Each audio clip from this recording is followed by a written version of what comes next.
키워드를 살펴보는 화제의 뉴스, 픽뉴스 시간입니다. 오늘은 산업부 박은채 기자와 함께하겠습니다. 어서 오십시오. 첫 번째 키워드 뭡니까? 네, 첫 번째 키워드 34년 만에 5쌍둥이입니다. 우리나라에서 있었던 일입니까?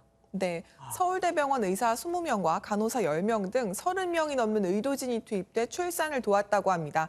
국내에서 5쌍둥이 출산 기록은 1987년이 마지막으로 나와 있는데요. 전 세계적으로 아주 희귀해 확률이 4천만 분의 1밖에 되지 않는다고 합니다. 5쌍둥이 중 4명은 딸, 마지막으로 나온 1명은 아들이라고 합니다. 네. 병원 측은 5쌍둥이가 매우 건강하게 태어났고 출산 과정이 무리 없이 잘 진행돼서 현재로서는 건강 상태가 좋다고 설명했습니다. 혹시 부모님이 누군지도 알려졌습니까? 네, 우리나라 군인 부부가 나왔다고 합니다. 군인이요? 네, 91년생 동갑 군인 부부인 두 대위는 육군 17사단 소속인데요. 학군단에서 만난 부부는 결혼 후 각자 부대 배치를 다른 지역으로 받아서 주말 부부가 됐다고 합니다. 2년 넘게 아기를 가지려고 노력하다가 인공수정을 하게 됐는데 5쌍둥이를 얻게 됐다고 하네요. 육아 이제 시작입니다. 건강하게 잘 키우기를 바랍니다. 다음은 무슨 개가 이렇게 부자입니까? 네, 막대한 재산의 주인공 바로 이탈리아에 사는 건서 6세인데요. 1992년 독일의 백작부인 칼로타 리벤슈타인이 사망하면서 자신의 반려견 건서 3세에게 재산을 상속했습니다. 이 재산이 개의 후손에게 대대로 상속되면서 현재 건서 6세까지 온 겁니다. 이 개가 자기 소유의 375억짜리 고급 주택을 부동산 시장에 내놨는데 이 주택은 팝스타 마돈나가 거주했던 곳이기도 합니다. 이 빌라는 20년 전 마돈나가 750만 달러에 사서 건서 4세에게 그렇게 그 가격에 건서 4세에게 팔았는데 이 저택 가격이 최근 4배가량 오르자 판매하기로 한 겁니다.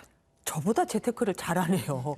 그런데 이 개가 부동산 거래를 직접 할 수는 없을 거 아니에요. 누가 뭐 자산 관리를 대신 해줍니까? 네, 너무 당연하게도 사람이 대신 투자 결정 등 자산 관리를 해주고 있습니다. 네. 동물 애호가 칼라 리치텔리 등이 참여하는 신탁 자산 이사회가 건서 6세 이름으로 부동산 매매 등을 결정하고 있는데요.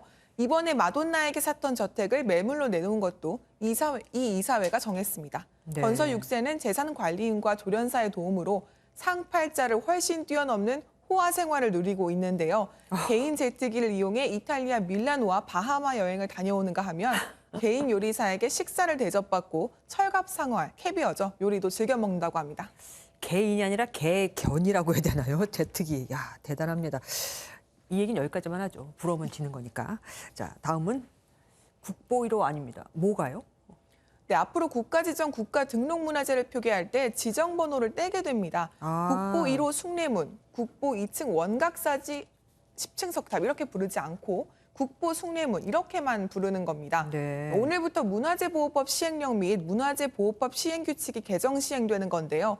1호, 2호 이렇게 붙였던 문화재 지정 체계는 1962년 공포된 문화재보호법에 따라왔습니다. 문화재 관리를 위해 지정 순서에 따라 번호를 부여했던 건데요. 이렇게 지정 번호 제도를 개선하는 건 문화재에 붙은 번호가 마치 가치순으로 오해하는 사람들이 많아서라고 문화재청은 밝혔습니다. 학교 다닐 때 뭐 보물 1호, 2호 외웠던 거 다 소용없게 됐네요.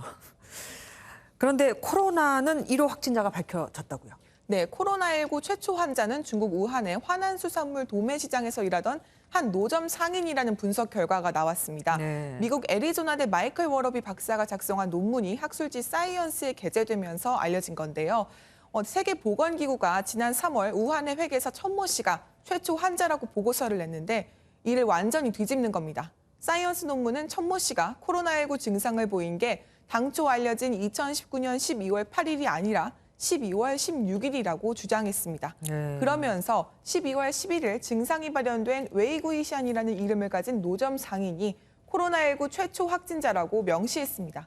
그뿐만 아니라 알려진 초기 확진자 19명 중 10명은 화난수산물 시장에서 일했거나 그곳을 방문했거나 그런 사람들과 접촉한 사람들로 나타났습니다. 네. 다만 일부 과학자들은 아직 추론 가능한 가설 중에 하나라고 맹신은 경계하고 있습니다. 하긴 뭐 연구소에서 유출됐다 이런 얘기도 있었으니까요. 어떤 게 진실일지는 좀 더 지켜봐야겠습니다. 마지막 보겠습니다. 따뜻해 보입니다, 소식이. 네, 비닐봉지에 든 205만 원인데요. 2년 연속 지구대에 남몰래 선행을 한 사람이 있습니다. 지난해 강원도 강릉경찰서 북부지구대를 다녀간 익명의 기부천사가 올해도 남몰래 찾아온 게 알려졌는데요. 어제 오전 6시쯤 지구대에서 야간 근무를 하던 경찰관은 지구대 문 앞에 놓여 있던 검정색 비닐봉지를 열어보고는 깜짝 놀랐습니다. 비닐봉지 안에는 현금 205만 원과 더 추워지기 전에 어려운 사람들에게 조금이나마 보탬이 되고자 한다. 저의 작은 정성이니 좋은 데 써주세요라고 적힌 손편지가 적혀 있었는데요. 이 시민은 작년에도 240만 원을 몰래 기부하고 호련히 떠났는데요. 이 기부 금액은 저소득층 마스크 구매에 사용되기도 했습니다. 강원도 경찰은 지자체와 연계해 무위탁 노인 등 소외된 취약계층을 위해 이 기부금을 사용하겠다고 밝혔습니다. 그러니까 딱 200만 원, 뭐 250만 원 이렇게 딱 떨어지질 않고 205만 원 한 거 보니까 정말 주머니를 탈탈 털어서 다 기부를 하신 것 같습니다. 겨울 되니까 따뜻한 소식이 더 좋네요. 예, 지금까지 박은채 기자와 함께했습니다.